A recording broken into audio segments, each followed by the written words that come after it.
तो भाई इंटरेस्टिंग बात ये है कि आप लोगों का सिलेबस आ गया है। ठीक है, क्लास 10th और 9th दोनों क्लासेस का जो सिलेबस है, सीबीएसई बोर्ड जो सिलेबस लॉन्च करती है वो लॉन्च कर चुकी है। आपके बोर्ड एग्जाम्स खत्म हुए, ज़्यादा टाइम हुआ नहीं है 10th क्लास को।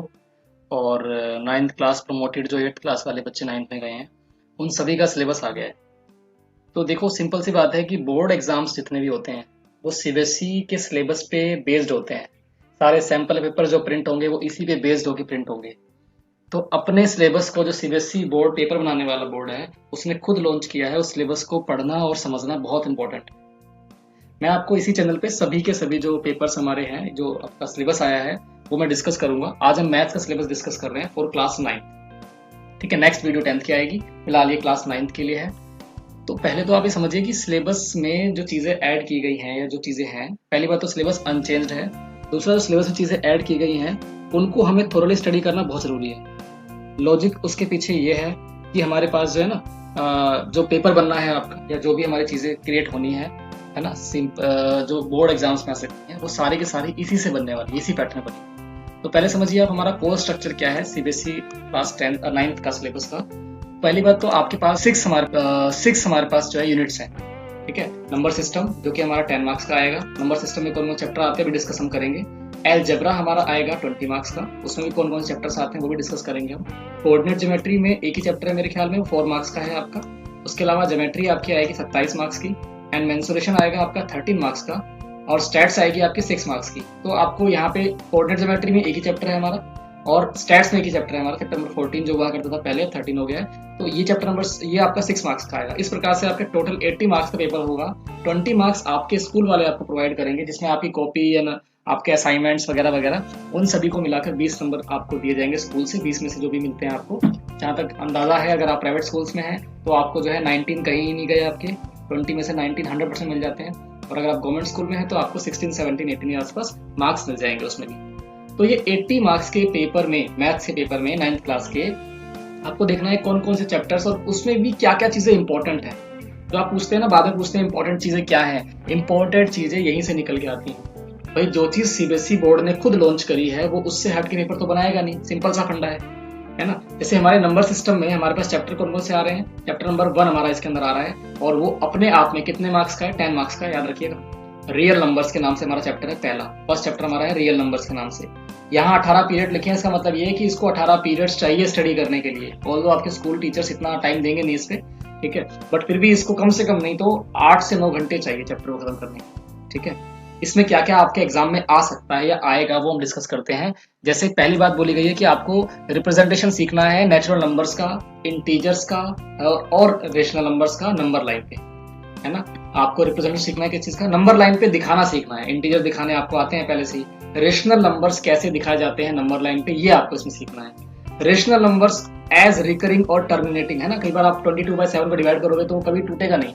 तो टर्मिनेटिंग वाले क्वेश्चंस जो है, रिकरिंग वाले क्वेश्चंस जो है, वो भी बहुत इंपॉर्टेंट है जो आपके एग्जाम में आएंगे। और रियल नंबर्स पे ऑपरेशंस, कि रियल नंबर्स को कैसे ऐड करना है, माइनस करना है, मल्टीप्लाई करना है, इस प्रकार के क्वेश्चंस भी आपके एग्जाम में आएंगे। आपको एग्जाम्पल दिया गया है नॉन रिकरिंग और नॉन टर्मिनेटिंग डेसिमल्स के, कुछ एग्जाम्पल आपको इस चैप्टर के अंदर दिए गए हैं, वो आपको एग्जाम्पल्स समझने हैं, देखने हैं। आपको पता लगेगा इसके अंदर कि नॉन रेशनल नंबर भी एग्जिस्ट करते हैं, जिनको हम बोलते हैं √2 √3, ये हमारे नॉन रेशनल नंबर्स हैं। इनको आप कैसे नंबर लाइन पे दिखाएंगे ये भी आपको सीखना है इस चैप्टर के अंदर। मैं आपको जो बता रहा हूँ ये इंपॉर्टेंट है अपने आप में, ठीक है। और ये क्योंकि सीबीएसई की तरफ से आया हुआ है तो हम अपनी तरफ से कुछ चीजें इसमें ऐड नहीं कर रहे हैं। आपको पता होना चाहिए जो सीबीएसई चीजें लॉन्च कर रही है वो बहुत इंपॉर्टेंट है आपके लिए, ठीक है। चलिए आगे बढ़ते हैं। तो आगे हमारे पास क्या है इसके अंदर, आपको बताया गया कि रियल नंबर जो है वो कैसे आप नंबर लाइन पे दिखाते हो, और नंबर लाइन पे दिखाए गए सभी नंबर्स क्या होते हैं, वो रियल नंबर्स होते हैं। आपको nth रूट निकालना है, डेफिनेशन उसकी आएगी एग्जाम में आपके रियल नंबर्स का। रेशनलाइजेशन आपने अभी 8th क्लास में पढ़ा होगा, उसको रेशनलाइजेशन को ही जो है एक बार रिपीट किया जाएगा इसमें। और इस कॉम्बिनेशन में जो आपको गिवन है, इस कॉम्बिनेशन पे आपको क्वेश्चन देखने को मिलेंगे। आपको इसमें मिलेंगे लॉ ऑफ एक्सपोनेंट्स, आपने एक्सपोनेंट्स एंड पावर क्लास 8 में पढ़ा होगा, उसके बारे में आपको इसमें जानने को मिलेगा, ठीक है, एक्सपोनेंट्स एंड पावर के बारे में। तो ये तो हो गया आपका रियल नंबर्स या नंबर सिस्टम कह लीजिए, जो कि आपका 10 मार्क्स का आना है, अपने आप में काफी इंपॉर्टेंट चैप्टर है। आगे बढ़ते हैं, एलजेब्रा, यूनिट 2 एलजेब्रा है, जो कि हमारी कितने मार्क्स की आ रही है, ये आपकी आएगी यहाँ पे, ठीक है, एलजेब्रा, ठीक है। इसके लिए आपको चाहिए पूरे 26 पीरियड। इसका चैप्टर 1 जो पॉलिनोमियल्स जो है काफी इंपॉर्टेंट है, जिसके लिए आपको 26 पीरियड, मतलब करीबन 10 से 12 घंटे का चैप्टर हमारा ये है। ऑल्दो इतना टाइम आपके स्टूडेंट नहीं लगाएंगे इस पे। तो आप इसे पढ़ने वाले हैं कि पॉलिनोमियल क्या होता है, वन वेरिएबल में पॉलिनोमियल का मतलब क्या होता है, ठीक है। आप इसमें डिस्कस करेंगे कि वन वेरिएबल में पॉलिनोमियल का मतलब क्या होता है, उसके एग्जांपल्स क्या है, काउंटर एग्जांपल्स क्या है, कोएफिशिएंट ऑफ पॉलिनोमियल क्या है, टर्म्स ऑफ पॉलिनोमियल क्या होता है, जीरो पॉलिनोमियल किसे कहते हैं, डिग्री ऑफ पॉलिनोमियल क्या है, और आपका constant, linear, quadratic, cubic polynomials क्या होते हैं, monomials, binomial, trinomials, factor of multiples कैसे निकालते हैं, जीरो ऑफ पॉलिनोमियल कैसे निकालते हैं। आपके इसमें रिमाइंडर थ्योरम भी आएगी, जो एग्जांपल के साथ आपको समझनी है। इसके अंदर आपके एग्जाम में प्रूफ ऑफ फैक्टर थ्योरम भी आ सकता है, ठीक है। Remainder theorem and proof of factor theorem clearly mention है कि क्या प्रूफ पूछेंगे आपसे, वो तो फैक्टर थ्योरम का प्रूफ पूछेंगे आपसे वो। उसके बाद आपको फैक्टराइजेशन करना आएगा। इस प्रकार की जो हमारी इक्वेशन होती है ax square plus bx plus c, ये आपकी क्वाड्रेटिक इक्वेशन की बिल्कुल स्टैंडर्ड फॉर्म है, ठीक है। तो ये आपके एग्जाम में आएगा। उसके अलावा आपको इसमें मिलेंगे cubic polynomials using factor theorem. Cubic polynomial आपके सिलेबस में है, फैक्टर थ्योरम की हेल्प से आपको सोल्व करना होगा, ठीक है ना, यहाँ लिखा हुआ है। उसके बाद आप इसमें आइडेंटिटीज पढ़ेंगे। जो हमारी 2.4 एक्सरसाइज है पूरी की पूरी, वो इन आइडेंटिटी पे बेस्ड है। वो सारी आइडेंटिटीज आपको यहाँ मेंशन है, जो जरूरी है, इंपॉर्टेंट है, जो आपको करनी ही करनी है, ठीक है। तो आपको ध्यान रखना है। ये हमारा चैप्टर नंबर 2 था। चैप्टर नंबर जो आपका यूनिट था पॉलिनोमियल, उसका चैप्टर नंबर 2 हमारा ये है, और किताब का चैप्टर नंबर 3 हमारा है linear equation in two variables. ये 16 पीरियड का चैप्टर है, करीबन कह सकते हैं आप 5 से 7 घंटे का चैप्टर है हमारा ये। इसमें आप पढ़ेंगे कि लीनियर इक्वेशन को कैसे हम दिखाते हैं नंबर लाइंस पे, सॉरी ग्राफ के अंदर, ठीक है। और टू वेरिएबल्स वाली इक्वेशन कैसे बनाई जाती हैं, उनको आप कैसे रिप्रेजेंट करते हैं, उसके सॉल्यूशंस निकालना सीखेंगे कि दो इक्वेशन से सॉल्यूशन कैसे निकलेंगे, और आप उन्हें जो है प्लॉट करना सीखेंगे लाइन के ऊपर, है ना, ग्राफ के अंदर जो नंबर लाइन बनती है उस पर आप प्लॉट करना सीखेंगे। तो ये चैप्टर नंबर 2 था हमारा। कोऑर्डिनेट ज्योमेट्री की हम बात करें, जो कि हमारा अपने आप में जो चैप्टर आ रहा है, ये हमारा जो है 4 मार्क्स का आ रहा है। इसमें एक ही चैप्टर है आपका। इसमें आपको पढ़ना है कार्टेशियन प्लेन के बारे में, कोऑर्डिनेट्स ऑफ पॉइंट्स के बारे में, names and terms associated with the coordinates, planes and notions. ये आपका सिंपल चैप्टर है, बहुत इजी चैप्टर है, 3 के मार्क्स है इसमें। ज्योमेट्री के अंदर क्या क्या आ रहा है आपका, इंट्रोडक्शन टू इक्विलिट्स ज्योमेट्री। ये चैप्टर हमारा जो है थियोरेटिकल चैप्टर है मोस्टली। इसमें आपको कुछ प्रैक्टिकल ज्यादा करने को नहीं है, ठीक है। आपको क्या क्या करना है इसके अंदर देखिए आप। ज्योमेट्री इन इंडिया कब आई, इक्विलिट्स ज्योमेट्री क्या कहती है आपसे, मेथड्स क्या है, ऑब्जर्वेशंस क्या थे, क्या फिनोमिना दिए इन्होंने आपको, डेफिनेशंस, कॉमन ऑब्वियस नोशंस, है ना, इनकी एग्जिम्स क्या है, पोस्टुलेट्स क्या है, ये आपको पढ़नी है। 5 पोस्टुलेट्स ऑफ इक्विलिट्स, सबसे इंपॉर्टेंट तो यही है आपका, ठीक है। ये आपको रिलेशनशिप बताता है एक्सिम और थ्योरम के बीच में, और ये आपकी एक्सिम है जो सबसे काम की है, ये आपको पढ़नी है और ये प्रूव करनी सीखनी है। 2 distinct lines can have more than 1 point in common. आप इनका स्क्रीनशॉट ले सकते हैं, क्योंकि ये आपके एग्जाम में बहुत इंपॉर्टेंट है, ठीक है। इसे आप ध्यान से करेंगे आप, ठीक है। आगे बढ़ेंगे हम लोग। अब देखिए इसके अंदर क्या है, आगे लाइन्स एंड एंगल्स पढ़ेंगे आप। लाइन्स एंड एंगल्स भी आपका इसी का पार्ट है, जिसे हम बोल रहे हैं ज्योमेट्री। इसकी ये सबसे इंपॉर्टेंट चैप्टर आपका ये है। प्रूफ कौन सी थ्योरम आएगी, ये वाली प्रूफ करनी थ्योरम आएगी कि वर्टिकल अपोजिट एंगल्स इक्वल होते हैं, प्रूफ कीजिए। और किन पे बेस्ड क्वेश्चन आएंगे, ये हमारे कुछ थ्योरम से जिन पे बेस्ड आपके क्वेश्चन आएंगे। आपने 180 डिग्री वाला एंगल पढ़ा होगा, है ना, स्ट्रेट लाइन एंगल से बोलते हैं हम। उसके बाद लाइन पैरेलल होती हैं, तो उस पे बेस्ड क्वेश्चन आपके एग्जाम में आ सकते हैं।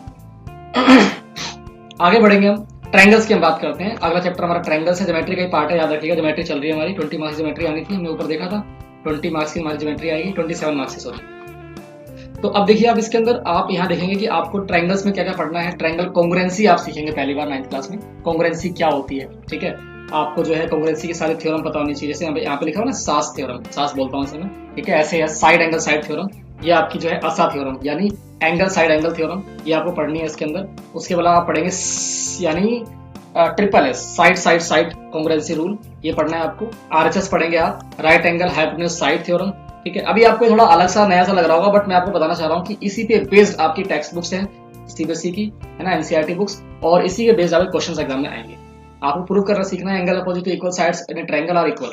किसी भी ट्रायंगल के अंदर अपोजिट साइड्स जो आपके साइड्स इक्वल है, उनके अपोजिट एंगल्स भी क्या होते हैं, इक्वल होते हैं। ये आपको पढ़ना, प्रूव करना सीखना है।